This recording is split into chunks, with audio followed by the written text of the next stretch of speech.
काहे बनी गईलू ये तनी निर्दया ये माई। ओहो काहे बनी गईलू ये तनी निर्दया ये माई। भेजलू बनवा में राम जैसन भैया भैया ये माई। हम ये चाहते हैं कि कवि जी सुनाएं और हम सुने, इसलिए कि कवि जी ने केवल गायकी से ही नहीं, अपनी लेखनी से भी, लिखने वाला गाने वाले से महान होता है। देखिए, अमेरिका में 2 तरीके के विद्वान हुए, राष्ट्रपति हुए। एक बहुत बड़ा भाषण अच्छा देता था, उसको लिखने नहीं बढ़िया आता था, और एक बहुत बड़ा राइटर था, उसको बोलने नहीं आता था। 3 बार, एक बार राइटर प्रेसिडेंट हुआ तो 3 बार स्पीकर हुआ। स्पीकर जब हो जाता था बोल करके, तो अब राजकाज में लग जाता था, ये सब लिखना शुरू करता था उसके खिलाफ, क्यों तो राजकाज में बच गया।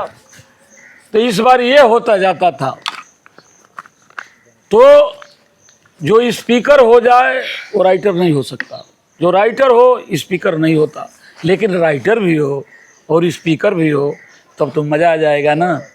कवि जी लिखने वाले ही नहीं, बहुत गहराई के कवि हैं और बहुत ऊंचे दर्जे के गायक हैं, विरह के। तो जिसमें लिखने की भी कला हो और जिसमें गाने की भी क्षमता हो, वह बहुत महान आदमी होता है। ये विद्वान भी हैं, महान भी हैं। विद्वान और महान में बड़ा फर्क है। विद्वान तो ये आसाराम है जो जेल में है, लेकिन महान कबीर हैं, वे पढ़े लिखे थे। तो महान कोई कोई होता है, विद्वान बहुत लोग होते हैं।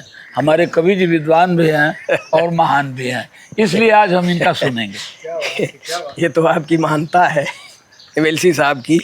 राम जी बाबू कितना बढ़िया लिखने वाला हो, अगर गाने वाला उसको स्वर नहीं देगा, गाएगा नहीं, तो उसकी लिखने का क्या मतलब है। ये आपकी महानता है।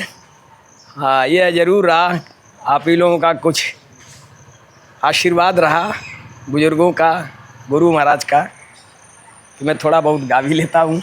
आपसे तो कई बार हमारा आपका मंचीय कार्यक्रम भी हुआ, तो जब आपका आदेश हुआ तो छोटा सा एक ठो मैं सुना दे रहा हूँ। जैसे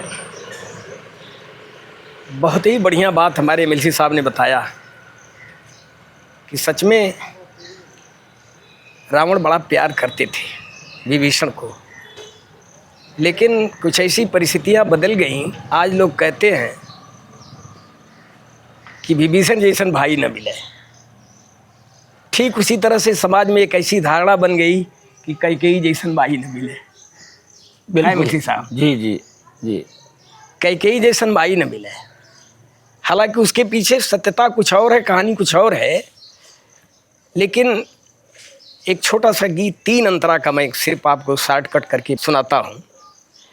जिस समय कैकेयी ने प्रस्ताव रखा था भरत के राजगद्दी के लिए, राम का राज्याभिषेक होने वाला था, कि नहीं मेरे बेटे को राजगद्दी मिलनी चाहिए, और भरत को 14 वर्षों का वनवास। तो भरत जी उस समय ननिहाल थे ना जी, इधर वनगमन हो गया। राम लक्ष्मण सीता तो जंगल को चले गए, लेकिन भरत जी जब ननिहाल से लौट कर आए हैं तो खाई पछाड़े गिरे धरनी पर, भाई भरत ननियौरे से आई। पानी बिना तड़फे मछरी जैसे, पीटत छाती रहे कुलाई। वाह वाह।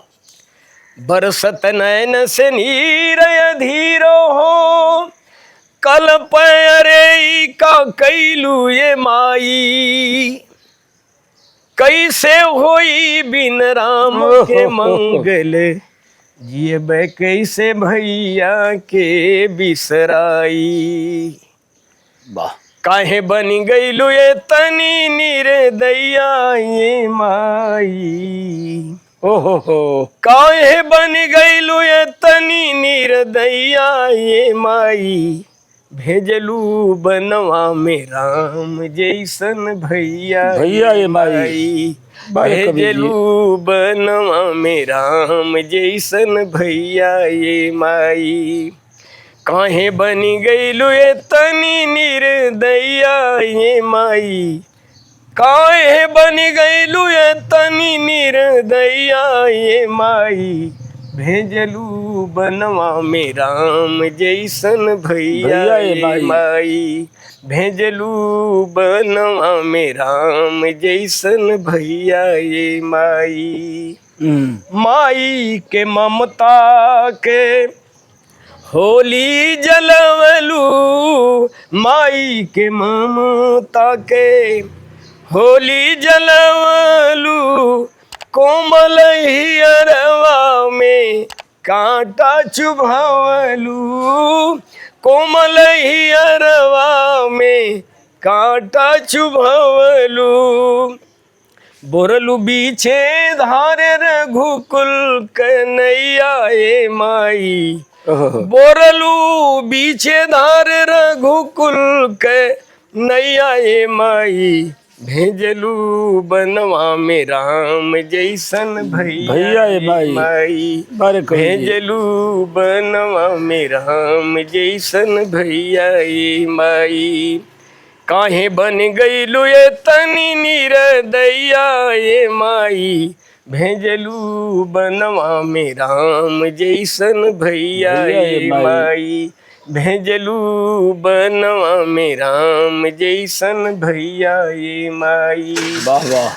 तोहई करा राज हम भैया संग जाइबू, तोहई करा राज हम भैया संग जाइबू, अइहन जबले लवट के न आइब, अइहन जबले लवट के न आइब, तोहरे कारण बिगड़ल अवध कै समैया ये माई, तोहरे कारण बिगड़ल अवध कै समैया ये माई, भेजलू बनवा में राम जैसन भैया ये माई, भेजलू बनवा में राम जैसन भैया ये माई। इतना कष्ट हो रहा भाई के वियोग में, अंत में छटपटा कर कह रहे हैं, जर जाए ऐसने मतारी का कोखिया, जर जाए ऐसने मतारी का कोखिया, जौने माई के चलते बेटा रही दुखिया, जौने माई के चलते बेटा रही दुखिया, मंगल विपदा में सूझे ना उपैया ये माई, मंगल विपदा में सूझे ना उपैया ये माई, भेजलू बनवा में राम जैसन भैया ये माई, काहे बन गईलू ये तनी निर्दया ये माई, काहे बन गईलू ये तनी निर्दया ये माई, बाबा, भेजलू बनवा में राम जैसन भैया ये माई, भेजलू बनवा में राम जैसन भैया ये माई। कवि जी आपने छाती छेद दिया।